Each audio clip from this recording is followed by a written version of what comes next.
અખિલ બ્રહ્માંડમાં એક તું શ્રી હરિ, જુજવે રૂપે અનંત ભાસે. દેહમાં દેવ તું, તેજમાં તત્વ તું, શૂન્યમાં સત થઈ વેદ વાસે. પવન તું, પાણી તું, ભૂમિ તું, ભૂધરા, વૃક્ષ થઈ ફૂલી રહ્યો આકાશે. જય શ્રી કૃષ્ણ મિત્રો. શ્રીમદ ભગવદ્ ગીતા પઠનની શ્રેણીમાં આજે આપણે સાંભળીશું અધ્યાય 15મો પુરુષોત્તમ યોગ. શ્રી ગણેશાય નમઃ. 15મા અધ્યાયનો સારાંશ. આ સંસાર રૂપ વૃક્ષનું આદિ પુરુષ પરમાત્મા રૂપ મૂળ ઊંચે છે અને તેની બ્રહ્મારૂપ સ્થાવર જંગમ સૃષ્ટિરૂપ શાખાઓ નીચેની બાજુએ વિસ્તરેલી છે. આ સંસાર વૃક્ષનું કોઈ ચોક્કસ પ્રકારનું સ્થિર રૂપ જોવા મળતું નથી. આ સંસારનો સર્વાંશે અંત થતો જણાતો નથી, તેમજ સંપૂર્ણ રૂપે તેની ઉત્પત્તિ અને સ્થિતિ પણ જોઈ શકાતી નથી. માટે તેને અસ્વત્થ વૃક્ષ રૂપે અવિનાશી કહેલો છે. આ સંસારમાં પાછા ન આવવું પડે તે માટે આ વૃક્ષને વૈરાગ્ય રૂપી મજબૂત શસ્ત્રથી કાપી નાખવું જોઈએ. આ લોકમાં ક્ષર એટલે કે નાશવંત અને અક્ષર એટલે કે અવિનાશી એમ બે પ્રકારના પુરુષો રહેલા છે. તેમાં સર્વભૂત માત્રના શરીર નાશવંત છે અને તેમનામાં રહેલો જીવાત્મા અવિનાશી કહેવાય છે. પરંતુ આ ક્ષરથી પર અને અક્ષરથી ઉત્તમ જે પુરુષ છે તે પરમાત્મા છે. પરમાત્મા ત્રણેય લોકમાં પ્રવેશ કરીને સર્વનું ધારણ પોષણ કરે છે. એ પરમાત્મા હું હોય લોકમાં અને વેદમાં પુરુષોત્તમ નામે પ્રસિદ્ધ છું. જે મનુષ્ય મોહરહિત થઈને મને પુરુષોત્તમ તરીકે જાણે છે તે સર્વજ્ઞ હોય, સર્વ પ્રકારે મારી ભક્તિમાં પરોવાઈ મને ભજીને પોતાનું જીવન સફળ બનાવે છે. અધ્યાય 15મો પુરુષોત્તમ યોગ. ભગવાન શ્રી કૃષ્ણ કહે છે કે જેનું આદિ પુરુષ પરમાત્મા રૂપ મૂળ ઊંચે છે અને બ્રહ્માથી લઈને સ્થાવર જંગમ સૃષ્ટિ રૂપ જેની શાખાઓ નીચેની બાજુએ વિસ્તરેલી છે, છંદો જેના પાંદડા છે, એવા આ સંસારને અસ્વત્થ વૃક્ષ રૂપે કહેલો છે. તેને જે આ પ્રમાણે જાણે છે તે વેદને જાણનારો છે. આ સંસાર રૂપ વૃક્ષની 3 ગુણોથી વૃદ્ધિ પામેલી તથા વિષય ભોગ રૂપ ઉપળવાળી શાખાઓ એટલે કે દેવો, મનુષ્યો અને પશુ પક્ષીઓ રૂપે ઊંચે તથા નીચે ફેલાયેલી છે. વિષયોને ઈચ્છારૂપ કર્મ અનુસાર બાંધવાવાળા એના મૂળ નીચે મનુષ્ય લોકમાં ફેલાયેલા છે. આ સંસાર વૃક્ષ પ્રતિક્ષણ વિનાશી હોવાથી એનું કોઈ ચોક્કસ પ્રકારનું સ્થિર રૂપ જણાતું નથી. આ સંસારનો સર્વાંગે અંત થતો નથી એમ પણ જણાતું નથી, તેમજ સંપૂર્ણપણે તેની ઉત્પત્તિ અને સ્થિતિ પણ જોઈ શકાતી નથી. એવા આ દ્રઢ અનંત મૂળવાળા આ નશ્વર સંસાર વૃક્ષને વૈરાગ્ય રૂપ એટલે કે અનાસક્તિ રૂપ મજબૂત શસ્ત્રથી આપણી અંદરથી કાપી નાખવું જોઈએ. એટલે કે સંસારની વાસનાઓથી મુક્ત થવું જોઈએ. તે પછી એવું પરમપદ શોધવું જોઈએ કે જ્યાં ગયેલા જીવો જન્મ મરણ રૂપ આ સંસારમાં ફરીથી પાછા આવતા નથી. તે પરમપદ પ્રાપ્ત કરવા માટે તેને આદિ પુરુષ પરમાત્માના શરણે જવું જોઈએ કે જેનાથી અનાદિ સંસારની પ્રવૃત્તિ વિસ્તરેલી છે. જે મનુષ્યો માન અને મોહથી મુક્ત થઈ ગયા છે, જેમણે આસક્તિથી થતા દોષોને જીત્યા છે, જેઓ કામનાઓ છોડીને નિત્ય આત્મ સ્વરૂપના ચિંતનમાં મગ્ન રહે છે, જેઓ સુખ દુઃખ વગેરે દ્વંદ્વોથી મુક્ત થઈ ગયા છે, તેવા મોહરહિત જ્ઞાનીજનો તે અવિનાશી પરમપદને પામે છે. તે પરમપદને ન સૂર્ય, ન ચંદ્ર કે ન અગ્નિ પ્રકાશિત કરી શકે છે. જે પદને પામીને મુમુક્ષુઓ એટલે કે મોક્ષની ઈચ્છાવાળા આ સંસારમાં પાછા આવતા નથી, તે જ મારું પરમધામ છે. આ જીવલોકમાં જીવ બનેલો આત્મા મારો જ સનાતન અંશ છે. તે પ્રકૃતિમાં રહેલી 5 ઇન્દ્રિયો અને મનને પોતાના તરફ આકર્ષે છે.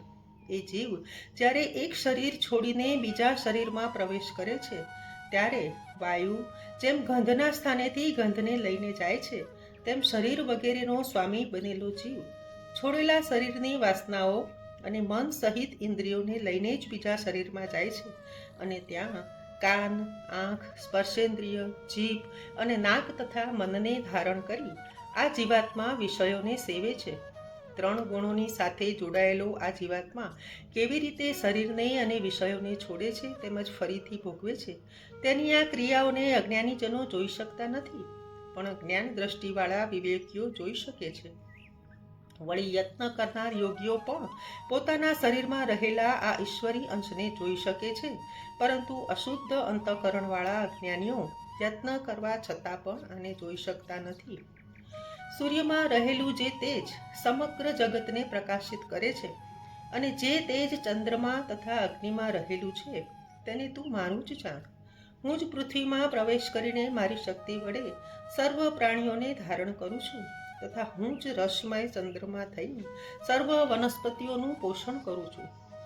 હું જ જઠરાગ્નિ થઈ સર્વ પ્રાણીઓના શરીરમાં રહીને પ્રાણ અને અપાન વાયુથી યુક્ત થઈને 4 પ્રકારના અન્નને પચાવું છું. હું સર્વના હૃદયમાં અંતર્યામી રૂપે રહેલું છું. મારાથી જ સ્મૃતિ, જ્ઞાન અને તેનો અભાવ એટલે કે વિસ્મરણ તથા અજ્ઞાન થાય છે. સર્વ વેદો વડે જાણવા યોગ્ય હું જ છું તથા વેદાંત શાસ્ત્રનો કર્તા અને વેદોને જાણનારો પણ હું જ છું. આ લોકમાં ક્ષર એટલે કે નાશવંત અને અક્ષર એટલે કે અવિનાશી એમ 2 પ્રકારના પુરુષો છે. તેમાં સર્વભૂતો તો નાશવંત પુરુષ છે અને તેમનામાં જે અંતર્યામી પુરુષ રહેલો છે તે અક્ષર અવિનાશી કહેવાય છે. પરંતુ અક્ષર અને અક્ષર બંનેથી ઉત્તમ પુરુષ તો બીજો જ છે, તે પરમાત્મા કહેવાય છે. તે અવિનાશી ઈશ્વર ત્રણેય લોકમાં પ્રવેશ કરીને સર્વનું ધારણ પોષણ કરે છે. હું આ ક્ષરથી પર છું અને અક્ષરથી પણ ઉત્તમ છું, એટલા માટે હું આ લોકમાં અને વેદોમાં પુરુષોત્તમ નામે પ્રસિદ્ધ છું. આ રીતે જે મનુષ્ય મોહરહિત થઈને મને પુરુષોત્તમ સ્વરૂપે જાણે છે તે સર્વજ્ઞ હોય સર્વ પ્રકારે મારી ભક્તિમાં પરોવાઈને મને જ ભજે છે. હે અર્જુન, આ પ્રમાણે આ અત્યંત ગુપ્ત અધ્યાત્મ શાસ્ત્ર મેં તને કહ્યું. આને જાણીને મનુષ્ય બુદ્ધિમાન અને કૃતાર્થ થઈ જાય છે. ઇતિ શ્રીમદ ભગવદ્ ગીતામાં શ્રી કૃષ્ણ અર્જુન વચ્ચે થયેલ સંવાદમાં પુરુષોત્તમ યોગ નામનો 15મો અધ્યાય સંપૂર્ણ. 15મા અધ્યાયનું મહાત્મ્ય ફળ. શંકર ભગવાન પાર્વતીજીને અને શ્રી વિષ્ણુ ભગવાન શ્રી લક્ષ્મીજીને કહે છે કે હવે તમે આત્માનો ઉદ્ધાર કરી સદગતિ અપાવનારા ગીતાજીના 15મા અધ્યાયનું મહાત્મ્ય ફળ વિશે સાંભળો. પૂર્વકાળે ગૌડા દેશમાં નૃસિંહ નામનો એક મહાપરાક્રમી રાજા રાજ કરતો હતો. તેનો મંત્રી ઈર્ષાળુ સ્વભાવનો હતો. રાજાને સ્વર્ગ સમાન સુખ વૈભવ ભોગવતો જોઈ તે વિચાર કરવા લાગ્યો કે જો હું રાજકુમારો સહિત રાજાને મારી નાખું અને ખુદ રાજા બની જાઉં તો મને પણ આ વૈભવ ભોગવવા મળે. પછી તો મંત્રી રાત દિવસ રાજાને મારી નાખવાના જ વિચાર કરવા લાગ્યો. એક અંધારી રાતે મંત્રી રાજાને મારી નાખવા માટે મહેલ તરફ જઈ રહ્યો હતો. ત્યારે અંધારામાં તેનો પગ એક સાપ ઉપર પડ્યો. સાપે દંશ દેતા તત્કાળ મંત્રી મૃત્યુ પામ્યો. બીજા જન્મે આ મંત્રી સિંહ દેશમાં ઘોડા રૂપે જન્મ્યો. તે ગુણોમાં અશ્વરાજ ઉચ્ચૈશ્રવા સમાન મહાતેજસ્વી હતો. જોગાનું જોગ તે ઘોડાને નૃસિંહ રાજાએ એક સોદાગર પાસેથી મોં માંગી કિંમત આપીને ખરીદી લીધો. એક દિવસ રાજા તે ઘોડા પર બેસીને શિકાર કરવા જંગલમાં ગયો.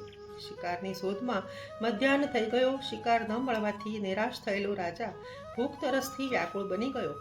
ત્યાં જ તેની નજર એક ઋષિના આશ્રમ ઉપર પડી. રાજાએ ત્યાં જઈ પાણી પીધું. તેના મુખ પર તેજ જોઈ ઋષિ જાણી ગયા કે આ કોઈ રાજકુળનો છે અને ભૂખ્યો છે. ઋષિએ રાજાને ભોજન કરાવ્યું અને આશ્રમમાં જ આરામ કરવાનું કહ્યું. રાજા આડા પડખે થઈને આરામ કરવા લાગ્યા. દર્ભશૈયા પર તેને ઊંઘ ન આવી એટલે દિવાલ પર લખેલા ગીતાજીના 15મા અધ્યાયનો પાઠ વાંચવા લાગ્યા. આ પાઠ તેને બહુ ગમી ગયો. તેથી વારંવાર વાંચીને યાદ કરવા લાગ્યા. 8-10 વખત વાંચતા તેને આખો પાઠ મોઢે થઈ ગયો. સાંજ પડતા રાજાએ પોતાના નગર ભણી પાછા જવાની તૈયારી કરી, પરંતુ તેનો ઘોડો ઘાસ ખાતો હતો. તેથી તે ઘોડાને પંપાળતો ગીતાજીના 15મા અધ્યાયનો પાઠ કરવા લાગ્યો. પાઠ પૂર્ણ થતાં જ ઘોડાનું મૃત્યુ થયું. રાજાને ઘણી નવાઈ લાગી. તેણે આ ઘોડા વિશે ઋષિને પૂછ્યું તો ઋષિએ જણાવ્યું કે હે રાજન, આ ઘોડો ગયા જન્મે તારો મંત્રી હતો. તે તને પુત્રો સહિત મારી નાખીને તારું રાજ્ય છીનવી લેવા ઈચ્છતો હતો. આ પાપથી તેનું અકાળે મૃત્યુ થયું અને આ જન્મે તે ઘોડા રૂપે જન્મ્યો છે. આપના મુખેથી અનાયાસે ગીતાના 15મા અધ્યાયનો પાઠ સાંભળતા જ પશુ યોનિમાંથી મુક્ત થઈને સ્વર્ગલોકમાં ગયો. આ અદ્ભુત કથન સાંભળીને વિસ્મિત થયેલો રાજા દૃષિ મહેલે પાછો ફર્યો.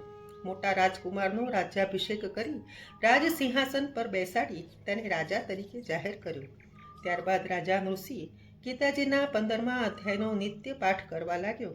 આ પાઠના પુણ્ય પ્રતાપે તે મૃત્યુ પછી વૈકુંઠ લોકને પામ્યો. શ્રી કૃષ્ણ કનૈયા લાલ કી જય.